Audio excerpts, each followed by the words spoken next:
Hello, everybody, and welcome back to part 2 of this Golden Grotto feature about Bond music and all things that interest us in Bond. Still with me for 1 week now is my dear friend Yannick from Switzerland, who came all the way here to the lovely Caribbean. So did my other two guests, Jorrit from the Netherlands and Vighnesh. In the previous episode, we discussed our favorite soundtracks and soundscapes, and we spoke about silence in films. We spoke about the difference between soundtrack and score. Our last question was favorite theme song. I think we all agreed on GoldenEye, pretty much. Yes. 4 people agreeing except on Jorrit. Yeah. Except Jorrit. Yeah, Jorrit wanted me to rant about Madonna, of course. Yeah, sure. And about Fabergé X. Yeah. Madonna is wow. Yeah, that was quite something. In the cinema, it was like Isn't okay. The Queen. Isn't she the only title performer who actually features in the film? Not technically, because for Your Eyes Only, the singer Sheena Easton, she was in the main title. That's true, but actually in the feature film, No. So in the story, no, she's the only one. I think she's the only one. Yeah, definitely. Yeah. You could sort of. Well, he was not the performer of the title song, but he's written a couple of them. John Barry, of course. Yeah, in Living Daylights. Yeah. But he wasn't. He's a You were composer. right. He didn't sing any of the. No. That's true. No. Exactly. But But it was a great Cameo, yeah. Yeah, an honorable mention for him because he did it for so many years and he did such great soundtracks. Yep. So to put him in the only scene, one of the only scenes that we see Bond in an orchestra or something else in a concert or performance, and then him at the helm. And when we're already on the topic of soundtracks, I mean, I know this is sort of a hot topic, but where do you stand in? I mean, it's in the past, and both of them died already, obviously. But where do you stand on the whole, debate on Monty Norman versus John Barry? Yeah, it's a tough one. The theme, the Bond theme, is not it's the vibes are from a Bollywood film. A Bollywood soundtrack, so that's a nice connection to you, Vighnesh, because of course your mother was from India. Yeah. And did you know that that the feature was shown? I was surprised to see him, sing a part, which is well, let me tell you, He was born with this unlucky sneeze and great. I was like, what's going on here? What's going on? So I was just really amazed. Schwarzenegger, bring it back. I was just amazed. And two artists together created this great final team. That's how I see it. But there was a big dispute. I understand. Yeah, legal dispute, absolutely. Yeah. And no matter In favor of exactly in favor of Monty Norman. Yeah, But no matter what anybody else says, it's so false. I mean, that goes into a long line of wrong court decisions in my book. Definitely. Yeah. I would agree. Absolutely. He did a great job making the end product. John Barry 7. Yeah.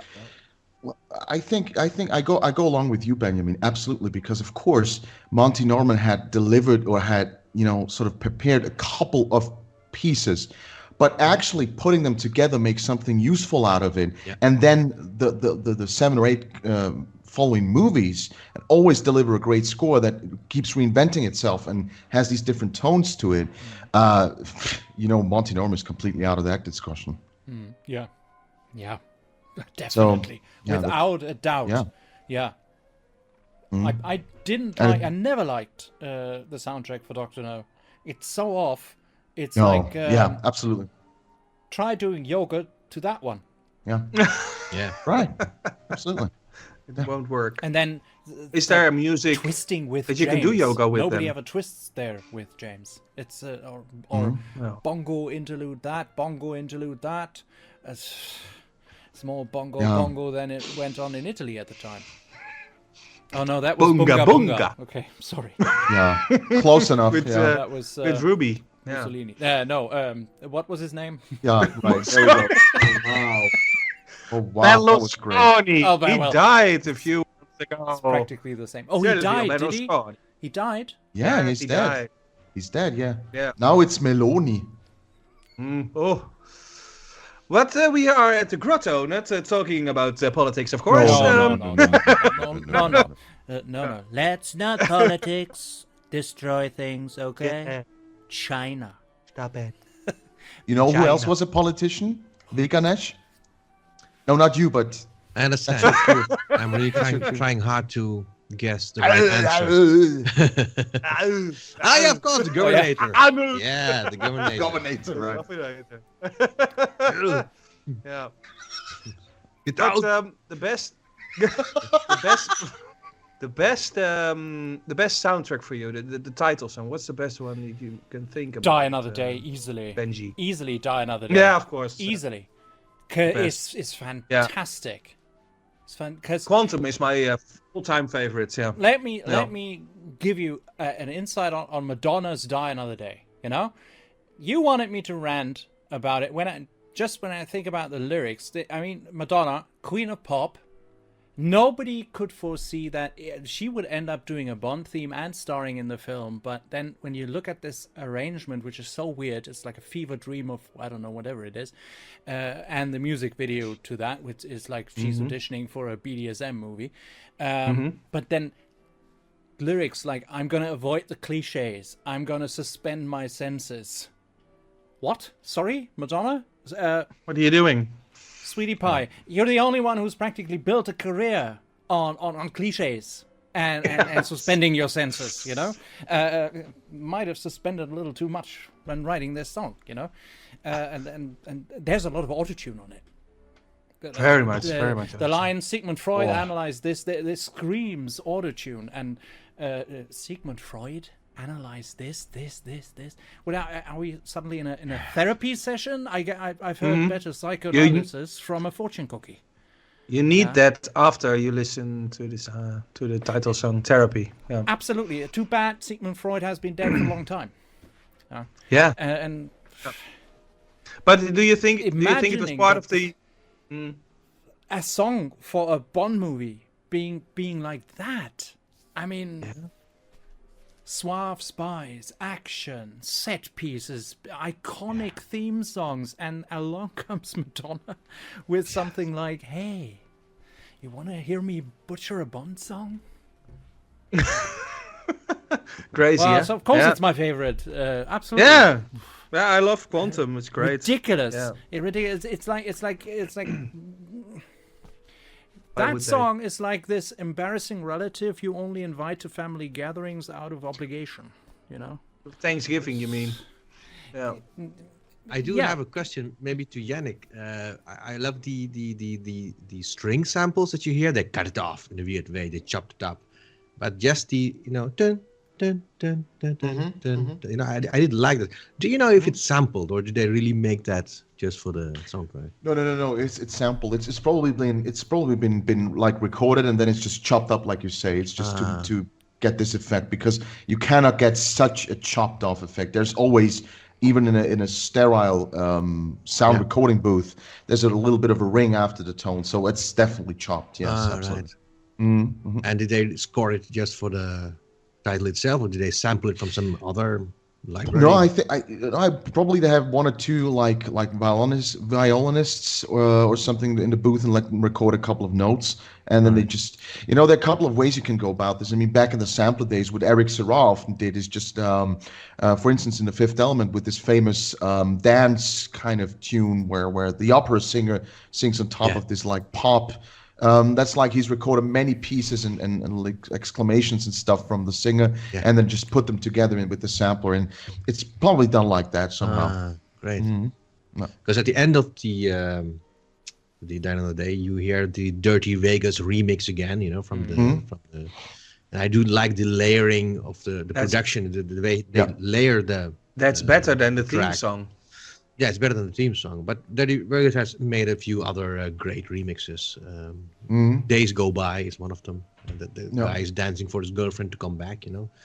So I did like the end title, and of course it's not a beautiful Shelley Bassey number, you know, or so I agree about that. Yeah, they could do I much just better. have, I just generally have a problem, and that may sound a little weird, but I also have a problem what a singer or a performer of a Bond song stands for. I mean, Shirley Bassey, I mean, a classy lady, Tina Turner as well, Tom Jones, who was himself, of course, English, Welsh, and he did some very cool tunes even before Bond.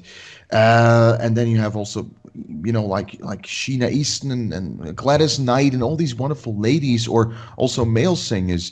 And I just cannot get behind Madonna, who's just been this kind of, like you said, shallow pop singer all her career long. I cannot get behind Sam Smith, has absolutely nothing lost in the Bond world, as well as Billie Eilish, doesn't stand anything. It just... And so that's my problem. It's not even the songs or the voices themselves. It's just what the people and the artists are and stand for. And they, for me, do not belong in the Bond universe. I think Wasn't that just for the money, for the business, that they chose these artists because they are, you know, they're trending famous at and the so on. moment. Yeah. They bring in, Yeah, so absolutely. that's very clear. I mean, Yeah. you know, I really Right. wish that Shelley Bassey came back with, you know, Sure, yeah, absolutely. yeah, somebody. Largo, easy, Largo. All right, easy on the. On the side, yeah.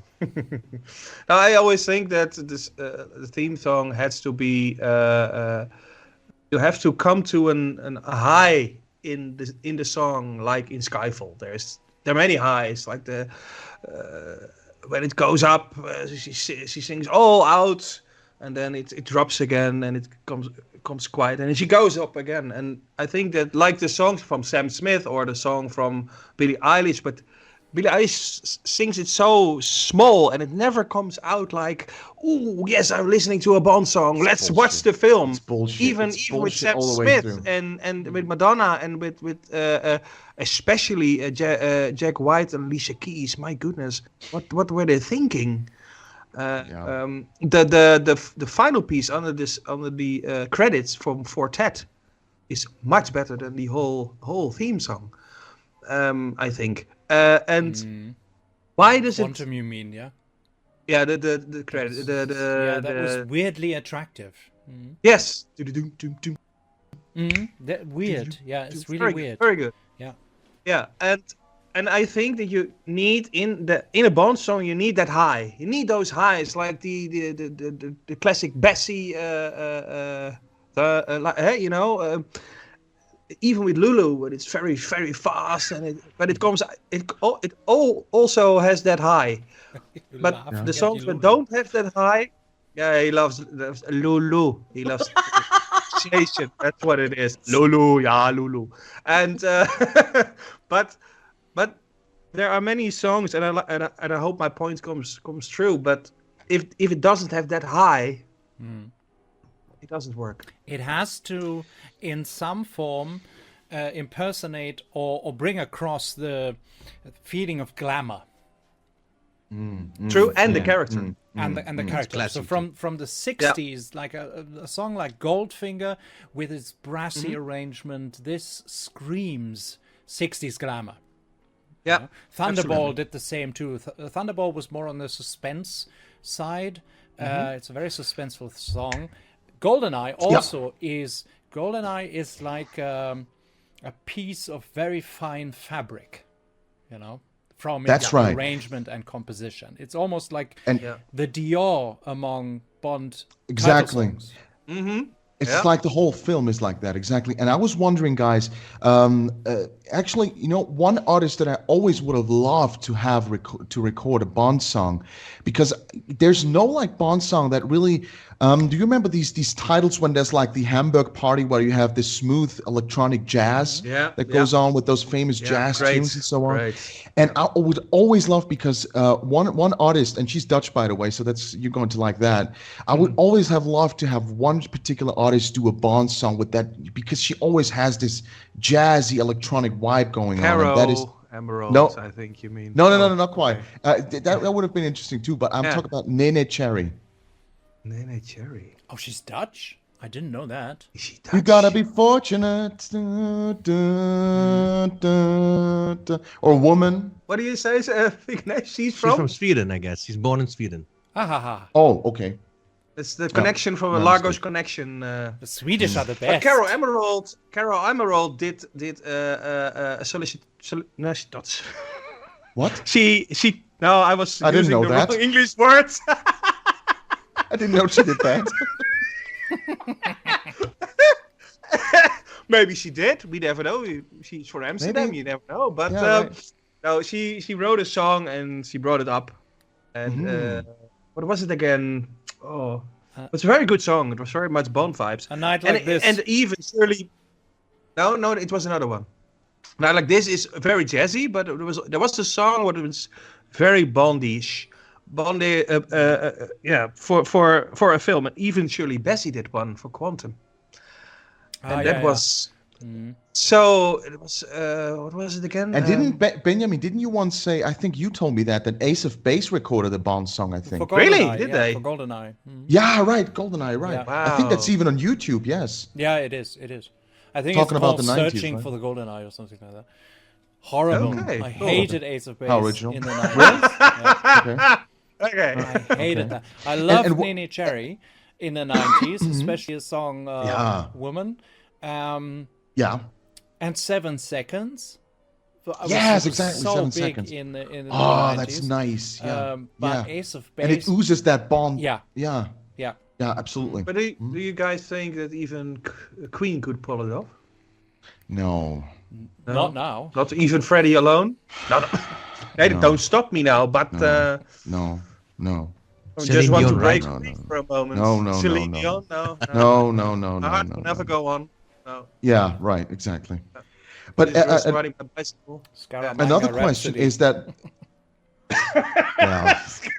Scaramanga But Rhapsody. what I'm interested in, actually, in the end of GoldenEye, the final track gets a lot of hate. What do you think about that? Well, The Little Light of Love. Experience of Love. Experience of Love. Yes, exactly. It's not that That's bad. Eric Serra himself, right? Yeah, that's himself. Yeah, right. Yeah, It's quite good. it's not bad. When you hear interview bits of Eric Serra and then you hear his voice, it's quite okay. Yeah. But it's a very good song outside of a Bond film. I see what you mean. Yeah. I always felt that way about Nobody Does It Better. It's such a beautiful, melancholic song, Yeah. but I always felt like it's not a Bond song for me. It's a beautiful song, but it's so, it's like these gospel chords, and it's like very melancholic and slow. A beautiful song. I love to listen to it. Yeah, you mean the title one, not the credit one. No, the The title credit title song one. is Nobody Does It Better. No, I mean this one. Yeah. Oh, no.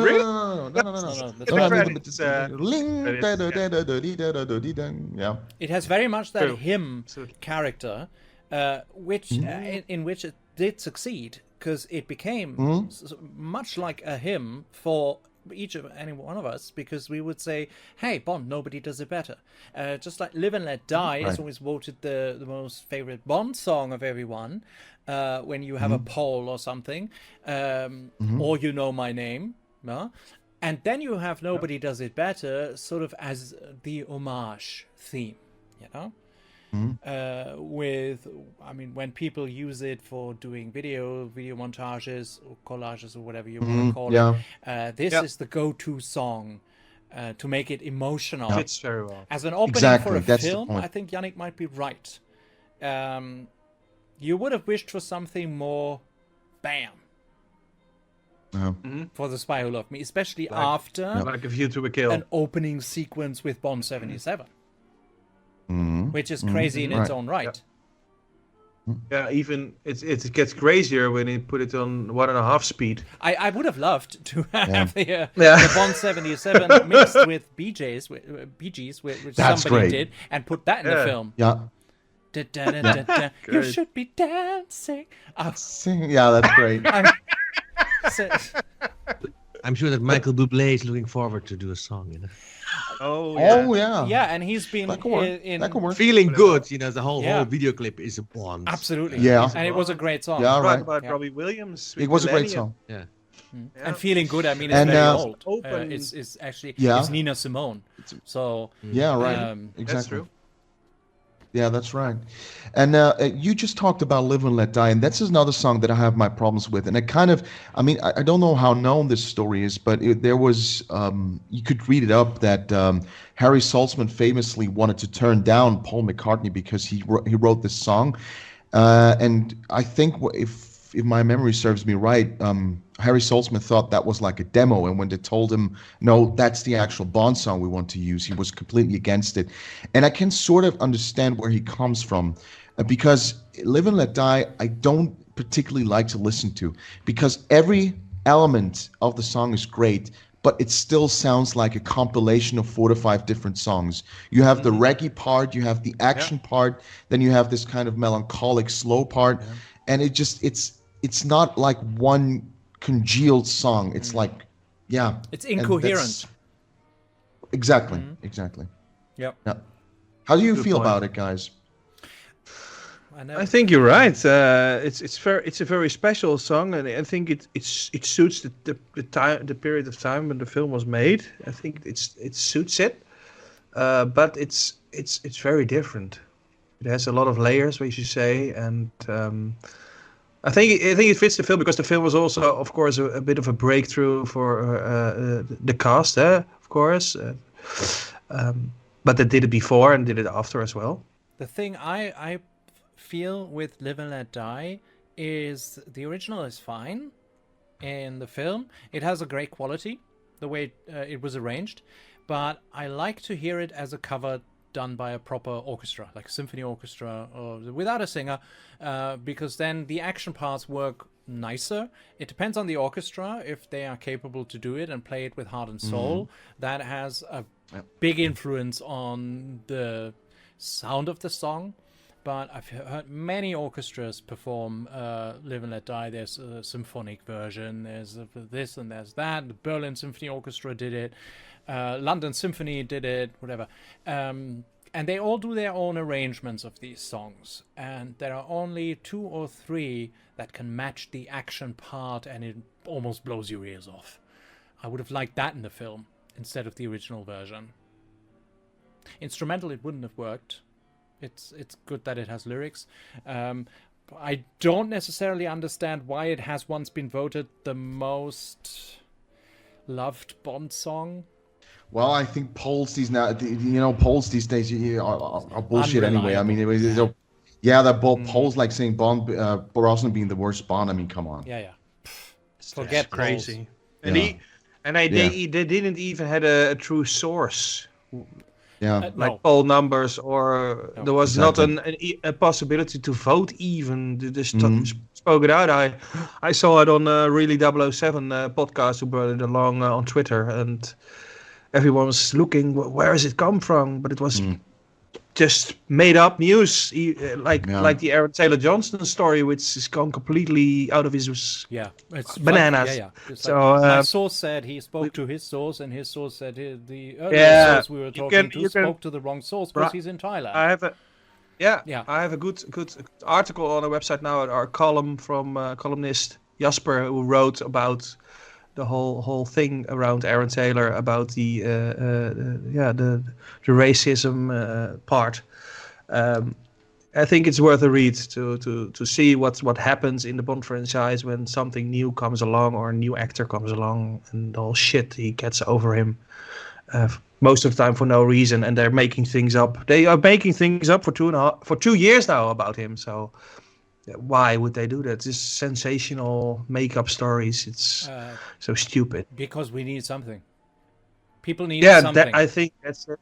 Yeah, and the English boulevard press loves to do those things. Yeah, they've got but back to columnists music as well. they should stick to designing columns. Well, you just said the right word, Benjamin. We need something, and that will lead me to the next question, which is we have a very good great source of Bond music and re-releases, you know. Yes. And there's like La La Land Records, who have really done an amazing job at re-releasing soundtracks and extended versions of the soundtracks. Die Another Day comes to mind. Tomorrow Never Dies. Octopussy just most recently. And now from what is still missing, I mean, there's still many Bond film soundtracks that are not properly released. Which one are you looking forward to the most, or hope they get released the most? I know what everybody will say, so I'll let you go first. GoldenEye. A re-release, I would say remastered version of GoldenEye in high definition, high resolution version. Yeah, and finally all the cues, you know, like the proper dam cue, the Tiger Escape cue, and everything. And that's true, and that's what what La La Land Records, of course, we're referring to, does very well. The original Octopussy soundtrack, by the way, is, I think it's 37 minutes. And they brought out now the special edition, which Yannick, I think you had it, and it's almost 2 hours, I think, with special extra music and on 2 or 3 CDs, maybe 3 even. It's crazy, I think it's so cool to hear so many new parts of the film. Yeah, but you have to be careful, because it's slightly misleading when you phrase it like that. It's like you have a lot of versions. You have the same tracks, but just 2 times, and one maybe with the addition of 1 or 2 seconds of music that you will barely notice. So unless you're a real music buff, you will hardly perhaps even notice it. I mean, the Bond film like Octopussy, I mean, the runtime is barely 2 hours, and there could never be like 2 hours of music in it. So that's true. That's true. Yeah, and what I'm really missing, what I really would love to get as well, is The Man with the Golden Gun. I mean, we're missing the Macau the theme, and also Moonraker with the gondola chase and all these things. Yeah. Those are my. That's what I thought you were going to say. I thought you were going to say Moonraker. Because everybody does. Everybody's screaming for Moonraker, but that most likely won't happen. And why is that? Because the tapes are lost. Somebody lost the tapes. Really? I think they threw them away. Terrible. Because I think the soundtrack recording was, as much as the filming, done in France. And okay. Yeah, there goes the problem. Pardon my French. Yeah. Disparu. Thrown away. Yeah. Through the bin. Yeah. You know my French. Wow. Wow. I think disparu means something completely else, but okay. No. It's absolutely accurate. It's correct. I did and one even the right thing tense. correct once in my life. Yeah, and even the right tense. Yeah, even the Ooh, right tense. See? And you know what? And another thing is, I mean, it's very nice when they re-record. Like, let's take the GoldenEye tank chase, for instance. Of course, that was famously done by I think it was the Prague Philharmonic Orchestra. Prague Philharmonic, yeah. Well, there we go. But if you're like a real music buff, you can hear that, you know, the recording space is not the same. The individual instruments are not mixed and the same way. Of course, they can't be. They can't recreate that like that 1-to-1. And I know that's something that bothers me, to just have a re-recording. John Altman has released the first part of his tank chase on SoundCloud a couple of years ago, but the second part is missing. And I don't know, Vighnesh, you are so much into music. Do you feel that too? Do you need the accurate movie version as well, or can you be fine with just the re-recording? You know, I guess a good example would be from the first Casino Royale. I mean, not the original Casino Royale, just from Daniel Craig, the first movie. You have this opening theme with this the horns. You know, that is the original version, and later they had this radio edit, which is totally different, and had a lot of mixing orchestral parts. So I do love it to get a screen accurate version of the soundtrack. Yeah. Good point. Yeah, that's right. And it's another thing. It's very weird. The White Knight, actually, there's a second version on the re-release of La La Land record. They call it, I think, the film version. But actually, when you listen closely to the opening of Tomorrow Never Dies, I mean, obviously, there must have been so many recuts. You can hear in many places when you listen very closely how abrupt the music is cut and how it's arranged completely differently than it wound up on the soundtrack CD in both versions. It's completely different. The parts are in different places. And have you ever noticed that? That's a very good one. I'm gonna check that out. Yeah. Great, good insight info. And Yeah, also the great, one yeah. they didn't use the escape with the jet when he goes through the fireball. A totally different theme, which I wouldn't go as far as to say it's even better than what's in the film, but it's certainly very, very, very good. It's a very good Yes, composition. absolutely. Masterful. But what it was not. But it was not. Let me just think. It was not Backseat Driver. Was the one in the BMW in the. That's what Parking lot gets is me backseat, confused. Yeah. That's Parking Yeah. lot. Yeah, it's very close. Backseat Driver. No, that's the one from the Backseat Pilot. It's called. Oh, really? Yeah, It's so yeah. easy. Just changed one word. Okay. Wow. Fantastic. I'm learning. Theme. Totally different. Absolutely. He introduced a totally different motif in there that he could have carried throughout the film, and we would be whistling Yes. something completely different. Oh yes, I remember. in Really? private. Yeah, yeah. And you can actually, if you want to listen to it, if you want to listen what we're talking about, you actually have to get the La La Land record, extended edition of the Tomorrow Never Dies, and there's the film version of Backseat Pilot. It's called Backseat Pilot Original Version, and that, like you say, Benjamin, it's a very good point. It has like alternate themes in it that could have easily served a whole movie. Yeah, Yeah, definitely. that's right. They also did it with the world. The world is not enough. They had 3 gun barrels, Yeah, and there is one so completely different than anything you've ever heard for a gun barrel. You think, how did David Arnold made that? And it's so different. And I when you hear it, you totally understand that they didn't use it. Yeah. Because it's Talking you think, about yeah, talking about the gun barrel and sound design. What do you think about the bullet coming through the screen and the sound effect from it? It's unnecessary. All right. Yeah. I think sometimes it fits, sometimes it doesn't. But I thought. But, When you're specifically referring to Die Another Day. Die Another Day. When, yeah. I would say I see But what you did there. A few others had it as well, right? Like yeah. The bullet coming towards you through the screen? No. Only Die Another It's Day. only had Die that. Another Day. Okay. Really? Yeah, only that has a sound effect. Yes, that's right. Yeah. Where the Oh, the others bullet have voice actually have the comes gun and towards you and fills the screen Yeah. for a millisecond. Yeah. Only Die Another Day had that. All And right. why? thought it You have any worked. idea? It worked. For a change, shouldn't be done repeatedly. Because it worked for 40 years before that without, Yeah, and It was a nice effect, but that was all. It was a nice effect. But that often happens also in the films. It is a nice effect, but that's it. and in Quantum they did it at the end, the gun barrel. Is it something that you guys liked? No. No, I didn't like it. No. No. It belongs not in at the all. front. But That was weird. yeah, but yeah. That's Never that's change true. a It's winning like, system. wait, we forgot something. We should No. put it at the end. It's like Yeah. that. It's like they just forgot it or something. And of course, Quantum is a film that is so different than the other films. It's so fastly put together. Of course, they had a big writers' strike back then, and that's what you see. I can Yeah. imagine that's in the screening room when they find the finished product. And say, that's all great. Oh, Yeah. it's that fast. I say, tell me, Barbara, where's the gun barrel? Michael, where's the gun If barrel? you want to hear something, hear something funny, you should bollocks, definitely we check forgot the There's gun Something barrel. about Boris. There's this parody, a spoof about Quantum of Solace, which you can't pronounce, and this is something about Boris or That's something. This is oh very yeah, funny on YouTube. It's That's this true. funny YouTube video that they brought this theme before the theme came out. It's like there's something about Boris. It's very funny. You should check it out one time. Oh, we will.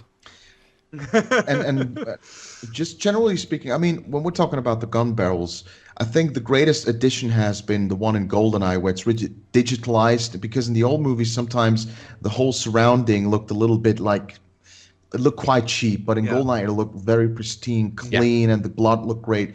And I also think, and that's the next question I want to pose to you, which gun barrel music do you prefer? I mean, I would go all the way GoldenEye. Yeah, of That's- course, GoldenEye. It's completely different than all the others, so it stands out then. Because Tomorrow Never Dies had quite traditional orchestral. Just after that was like really a great contrast, because you're like, oh, this is a new version. Oh, no, we're going back again. And it also had a reflection the gun barrel itself reflected the atmosphere the moment it moved. And before that, it was just like a car. So Largo, easy, Dinner's easy, ready. It was like a Largo. cutout. Get selling Like those a cutout fucking of the, tomorrow. you know. Yeah. Sorry. He's here. I actually loved. Shove him out. I loved License to Kill. That's I think my favorite gun barrel theme. Yeah. GoldenEye I didn't. It's like. What do you special think again. about? What do you think about, because Pierce Brosnan really box, it's such a great. He just comes and he just shoots. He's like very slick in that. Yeah. And Some of them makes a jump. I think it was Sean Connery, and Daniel Bob Grace Simmons, go Bob back. Simmons, you mean? Yeah, I guess. Bob In the, Simmons very, who in the jumps, very yeah, first. Yeah. First Yeah, two. Bob Simmons, right? Two it was, yeah. So who do you like the best? Who does it best? I think Tears does it best, I think. Yeah, He's slick, he's fast, he turns fast. Exactly. And his stride, when you see him in the profile, he has this very like upright stride. Benjamin, we talked about this on another podcast, and he's this very kind of it's just everything works with Pierce. Yeah, That's true. Yeah, I second that. Absolutely. Also, yeah. of course, the one gun barrel you have to mention is the one from Casino Royale, where he's completely in another location. The good one. With his swinging jacket. It's completely different than all the others. Totally different, and the iris closes. Or the gun barrel iris, or whatever you call it. Yeah. That's totally new. Yeah, that's true. But I think it fits. It just worked for think that specific movie. It still feels like okay, we have nothing else. Let's do that before we forget. And in Quantum they forgot. It's off. It's like a let's surprise the audience Not a Bond with movie. that. But again, with Casino Royale, they threw everything over the railing. They did. Of course, radicalized everything. It was a reboot. Yeah, it was a complete reboot from the whole series. Standalone. Films even. A standalone story, which was how many? I've lost count how many films it was. 5. The Daniel Craig's. And But what I really like, I think Timothy Dalton is very close to Pierce Brosnan. Timothy Dalton's gun barrel walk was a little bit fast. Like say, oh, where's the camera going? I've got to catch it. Right, that's true. But the music, and of License to Kill, License especially, was really, really, really good. Because it had this these drums in there, and it went a lot of suspense. It went up and down again, and up and down again. It was fun. And at the end, it was. Exactly. It was really good. But the whole film is different than all the others before or even after. It was, of course, it was played in one country. The whole film. Yeah. I think. Am I wrong? Isthmus City. Yeah, that was of course near Amsterdam, and then the exit at Amstelveen. Yeah. But it was so different than everything before, and of course there we are again. GoldenEye was completely different than everything before or everything after. But the GoldenEye gun barrel, it doesn't resonate with me because of the music. The music throws me off. I What? It throws me off. It's sorry. Can I have a drink, by the way? The rest is really You stop great. drinking now? What? He went out in the And sea, here we are he again. swam with Boris the sharks, Johnson, and then he everyone. was sober again. How can it? What? Could you give me some more insight, Benjamin? What would make it better? Please laugh. change your whole statement. Yeah, I would change your whole just statement, please. exchange the gun barrel music with Yannick's laugh. No, more like a Tomorrow Never Dies kind of music, classical, full-blown orchestra stuff. Except, But it doesn't fit the soundtrack. no, but yeah, there you have it. It really depends. That way. I mean, the License You're to Kill. making some great points there. The License to Kill gun barrel is also detached from the rest of the soundtrack. The rest of the soundtrack sounds totally different. That's true. It's also And Moonraker as well. The Moonraker gun barrel is great, but no, not really. I have to correct you. License to Kill. It's not really great. Or okay, correct me if No, I'm no, no. wrong. License to Kill. No, because like you said, it has this very special kind of thrill ride. Let's call it that. And that it's also the soundscape that Michael Kamen used. So it actually fits the rest of the soundtrack quite accurately. Because it also ties in with the license revoked named piece afterwards. Oh, okay. Yeah. You know. Yeah, bollocks. Yeah, well, the last 5 minutes we've been going down a completely weird road, but okay. The weird roads are the best. GoldenEye gun barrel doesn't fit. What? I'm allowed to have an opinion. We're always. He's the present. He's No, the present. you Not in the did Golden not just say Grotto. no to me. This is Banco de Isthmus. We have rules here. We have rules here. Ja. It's a soundproof room, Mr. Bond. Nobody can hear you scream. Exactly. But you know what, guys? Something I'm really, really missing is some behind the stories. Like, how much did, like, for example, David Arnold, how much did he have to rewrite because there were like comments from the producers or so on? How was the rapport? And that was something that I was really hoping for in the 60th anniversary year, and nothing came out. I mean, there's one clip from a documentary really long ago where you can kind of see the production of The World Is Not Enough, where Michael Apted is in the studio, where David Arnold plays the guitar for the Thames Chase track. But there's very little documentation. I think the only one that I can remember right now is actually from GoldenEye. And Martin Campbell told that I think on a watch along, on a GoldenEye watch along stream that he did along with Famke Janssen, where he said that he had a kind of a falling out with Eric Serra about the tank chase, and answered the question why we have the fanfare music from John Altman in there. I was about to say Elton John. What are you drinking? That's Elton John correcting me on License to Kill, but saying Elton John. Oh God! The tank chase theme from Elton John, and where Apted famously, no, not Apted, Michael Campbell famously, Martin Campbell. Oh my goodness. It's getting even better. Where Martin Campbell famously called up. Famously called up Eric Serra and told him, you know what, your synthesizer track gets completely because usually when you do movie editing, I mean, in Vighnesh, you know that the priority is always dialogue has top priority. You have to understand what people are saying. The sound effects come after, and the music in general comes last. And of course, in the tank chase, you had a lot of metal clanging, you had a lot of clattering breaks and stuff, and so there was a lot going on. And the synth score, which was released on the soundtrack album GoldenEye, was very low key, like the whole GoldenEye score. And basically, so Martin Campbell called up Eric Serra and told him, you know what, we have a problem. Your synth score gets completely lost and swallowed because the synths are in the same register like all the sound effects, so you can't hear the music. And Eric Serra famously said, well, make the sound effects lower.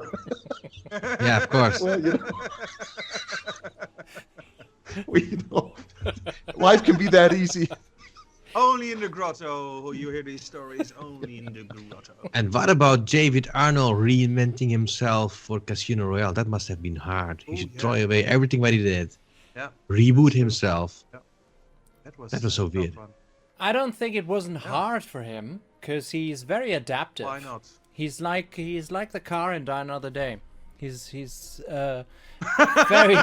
He's not that he disappears, but he's very quick to adapt. He has spikes. Yeah, maybe he has spikes. I don't know. Two guns with him. He's certainly very down to earth. The car as well. No, not all the time, but I think David Arnold, when it comes to film composing, he's up to the really big ones that we've already mentioned, like Independence Day, Godzilla. Yeah, and Stargate. Let's not forget Stargate, where he did two brilliant things, and I will quickly highlight them. The first is the overture, which is of a quality that is unrivaled in a film score, maybe just matched by John Williams with many of the brilliant scores that he wrote. But Stargate is a science fiction action thriller. Yeah, but the overture that plays over the titles has such an emotional quality. You could use it as a hymn, as a tribute at a funeral or something like that. I used it myself for location footage from London, where we really had a big film shoot in London, and I just wanted to collect the best images, and I used exactly that music, and it resonated with everybody who saw it, because they said, yeah, it was an emotional experience, and you used that music to underline it. That's exactly what David Arnold did. And he channeled this theme, this overture theme, when this hairy monster in the middle of the film, this hairy bull-like creature, runs off with what's his name? I forgot his name. Chewbacca. Oh no, it's the other one. It looks like that. It looks like a cow, but with really a lot of hair. And they're called mustaches. And the track is called Mustage Drag. So it drags the character through the sand dunes. And he uses, it's just 1 minute and 14. But he speeds up his own composition and turns it from a hymn into an action score. So in Casino Royale, he did exactly the same. He took a motif. He took You Know My Name as the motif, and he carried it through the magnificent opening sequence in the Bahamas, where you have this thundering theme through the parkour chase, especially when Bond breaks through with this tractor thing. That's where it starts, and it goes da da da da da da da. And this is the same as... He goes through the door as well. Yeah. Exactly, and that is the same as we said in the last episode last week, the Fort Mondeo scene. It pops up again. Yeah. And then it pops up again in a lower key and slower. So David Arnold is able to carry a motif that we can whistle because we know it so well. I mean, John Barry also was did it also with the Vesp. A master, but I whistle John Barry less than I do David Arnold. Surely, because David Arnold has a very distinctive, not a voice, but a distinctive theme. Also, the Vesper theme that you hear in Casino, you hear it in Quantum, you hear it in No Time to Die. Yeah, and it also comes back, and it's also with the Bond theme that comes back. You recognize it. The Vesper theme you also recognize, and it's also most of the time an emotional moment where you see Bond thinking. People always say that Craig is the emotional Bond when he gets a lot of things that happen to him. It's quite a story, but that Vesper theme also puts you back in place in a movie. It makes you think about, oh, that happened. That is what made Bond such a man who has so much to endure. Because in those Craig films, I know some of you disagree that they are good. But I think they're not bad. Some of them are not good. Some of them are great. But that emotional baggage that he has, he carries it through all of those movies, and also the music is very much adapted to that. In a big way, and I think that is what David Arnold especially did very well. Maybe Nicholas Dodd did it less, or what is the other one? Thomas Newman. It's the pairing, it's both of them. Yeah, absolutely.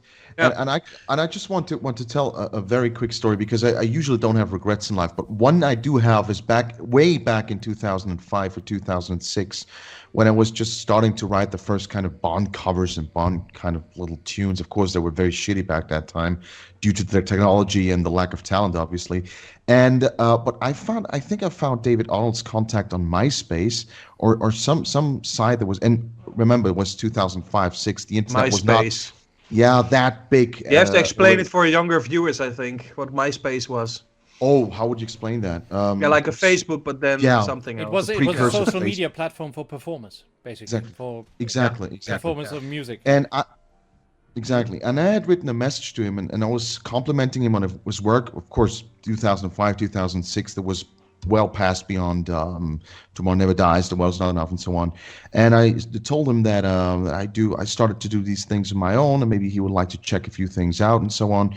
And, of course, I didn't expect anything. But then it really actually, as a matter of fact, a couple of days later, he wrote back and said, "That's so exciting. And thank you very much for having written to me. And so cool to hear. And please share a couple of your tunes. I would love to listen to them." Wow. And Awesome. I completely backed out. I was like, no. Send that shitty stuff to David. I can't do that. Oh my God! And you know what regret it to do now. Yeah. And the worst thing is, I never wrote back to him. Oh my God! Yeah. Big mistake. Yeah. That's Exactly. That's Marco. You still Marco can. disagrees. You have Marco better stuff now. disagrees. You can still send him. Yeah, I tried to recontact him 1 or 2 years ago, and he did this. He did to me what I did to him back then. You no. remembered. No, but he's cool. He's great. But just to get back about his reboot or his reinventing himself, I actually also meant, of course, obviously he did a great job, but I meant also you're talking about the producers and what the filmmakers are saying to composers what they should do according to their ideas. So I was wondering if you guys know anything about that. Why did they ask David Arnold? Could he just do his own stuff, or should he, reboot his stuff?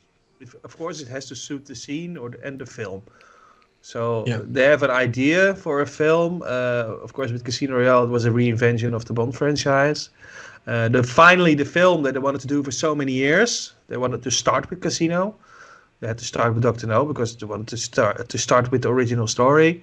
And of course, you have to follow the rules of the script, even the actor who plays it, and the scene, of course, and the setting. So it has to suit. And if it doesn't work, they have to do something else. Yeah, I think the best proof, going by facts, where there had to be a lot of changes made, is in Die Another Day, because the amount of alternate tracks that are on that soundtrack album, I'm talking from about La La Land, La La Land exactly. records. Yeah. You find, I think, about 6 to 7 or even 8 alternate tracks that have been recorded. And I mean, you don't go and book an orchestra because it's very costly, the technicians, the orchestra, and record these things if you're not sure it's going to wind up in a movie. So I always found that really remarkable that Die Another Day had so many, like the wheelchair axes and all these things. Of course, they sound completely different than what wound up in the movie. And some of them, I think, I understand why they did an alternate take of them, because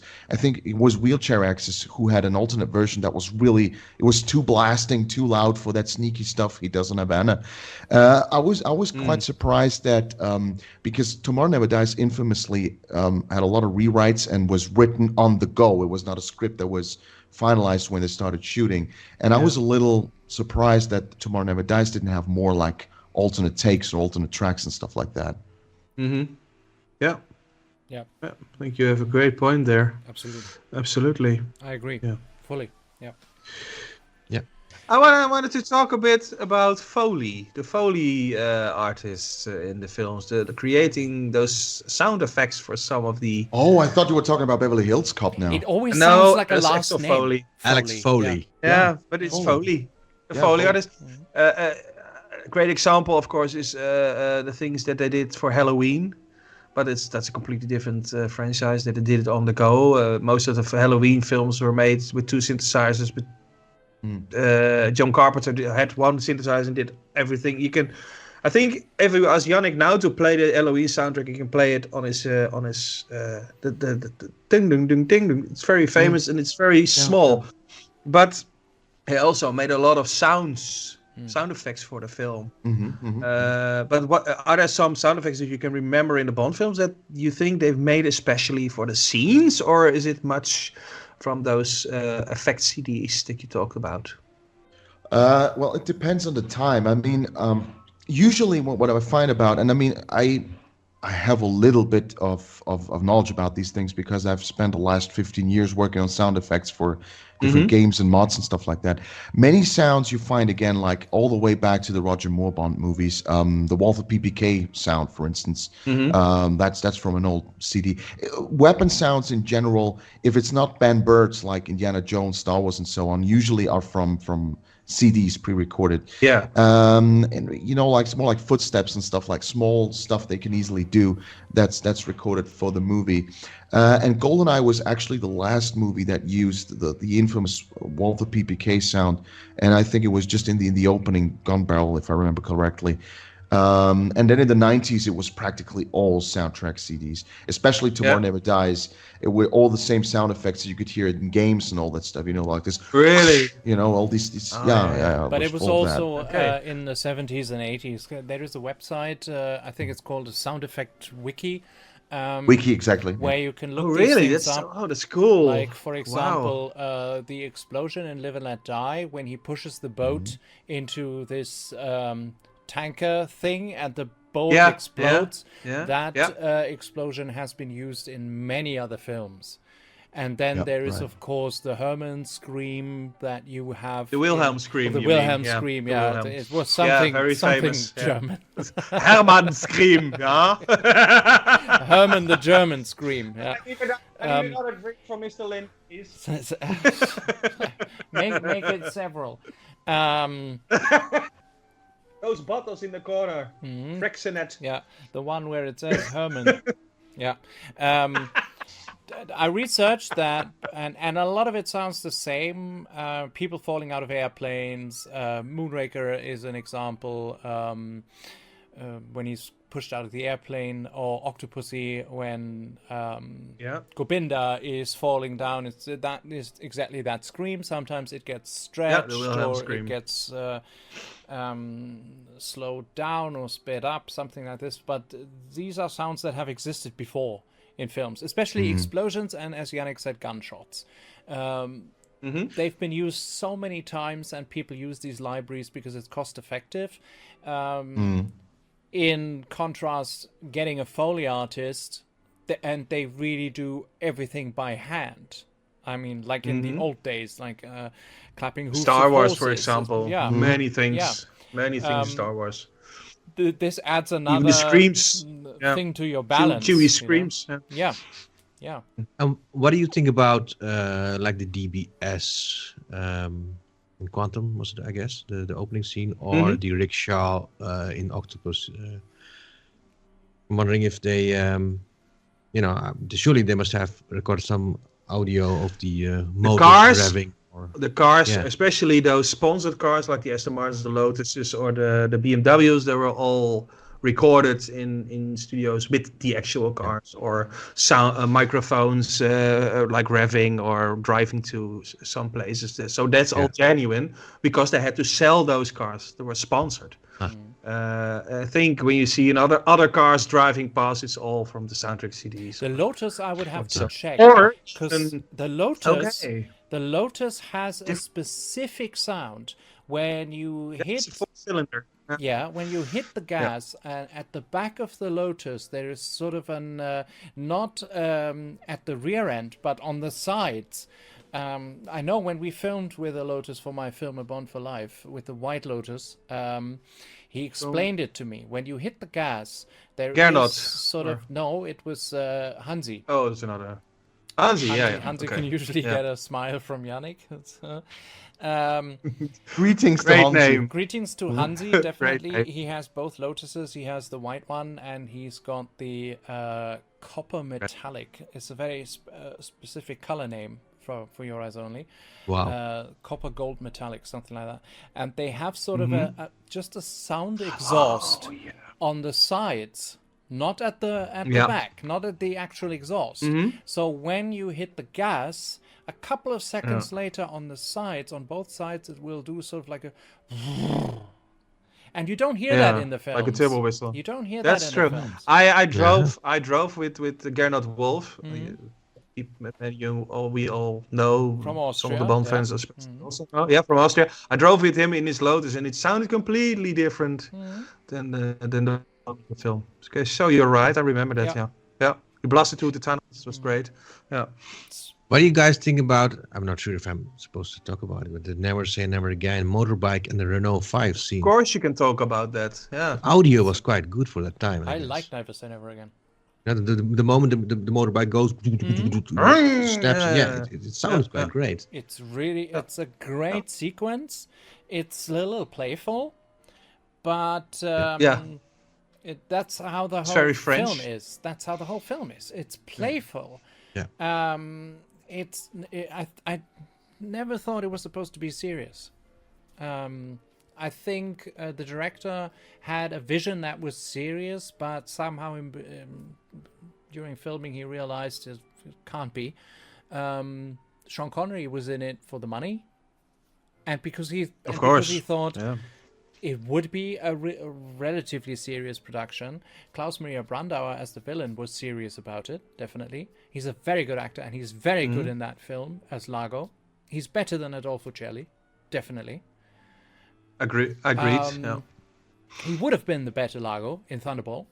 Kim Basinger, well, debatable. Eye candy at best. But also from the direction that they were given, she was quite good. Yeah. It was a very good film. I don't know why it gets so much hate. Probably because it's 20% campy as Diamonds Are Forever is. But it is a solid film. It's good. Yeah. What about the movie? The soundtrack? You dislike it completely? No, absolutely.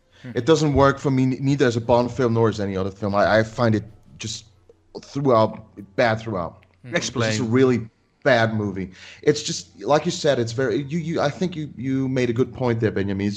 It's all campy, and you can't decide if it's supposed to be funny or serious. And you can clearly tell that Connery wants to be in it for the money, and he doesn't care about the movie that much. And it's more like to sort of a dig towards Saltzman or Cubby Broccoli, and it has no thrills. It has no. It's just. But I mean, it just falls flat. If you want to stay true to what we always say, we too always say that. We've said it in our podcast. It's 2 hours of fun and entertainment. That's why these films are made. So and you're making it about politics. Having a go at you said Connery was making a go at Broccoli and Saltzman. Yeah, but that's not the main thing. That's not the main thing. It's just that I can't. It's a sentiment thing. I watch it and I get nothing out of it. I don't find it funny. I don't find it exciting. I don't find it particularly watchable. It's only. It's not about politics in the first place. It's just purely down to how I like it. And you say it's about fun and entertainment, but to me, it's neither of them. I watched it more times than Thunderball, actually, because it takes away this long underwater sequence. Have you guys seen the recut music-wise from the pre-title sequence of Never Say Never Again? I just wanted to ask that because completely, you don't see it. We saw titles. that. Vighnesh and I saw that. Yeah. You have a recut from the music-wise. A fan or someone did a recut with better Bond music. You guys saw that? That's a thing to watch, if it's new, I didn't see it. Because the title itself, it's not these traditional titles. I guess due to copyright law, they can do that, right? Yeah. Mm-hmm. Right. So there is another version of that. Yeah. And what about the music from Casino Royale, the spoof one, Dusty Springfield with The Look of Love? You like that number, guys? Or is it... It's a classic song. It doesn't belong in the film, but it's a good song. Right. So it fits the film, the crazy film that it is. Have one of you ever watched the whole film? Yeah. And I showed it to people just to annoy them. I said, "Look at that! It's really great entertainment. Have fun with that." No, I stopped after I think an hour. I'm really enthusiastic about it, and I say, really, let's watch Casino Royale 67. It's really, I promise you, it's the most fun you've had in your entire life, because it's so off the rails, and I love Peter Sellers. So that's true. I love Peter Sellers. He's great. Is it a bit like Austin Powers? Yeah. He's more Peter Sellers. But Austin Powers is Mike Myers. But Peter Sellers is Peter Sellers, and Peter Sellers is always Peter Sellers, and David Niven is David Niven. High class, very well educated, and that he accepted a script like that. But David Niven's faces carry some scenes alone. I mean, the scenes in Scotland with Deborah Carr. You couldn't make that shit up. It's just so brilliant. But talking about the crazy production, how many directs did they have? I think 6. 6, 7? My goodness. Yeah. And how many Bonds? 7? Yeah. Okay. Yeah.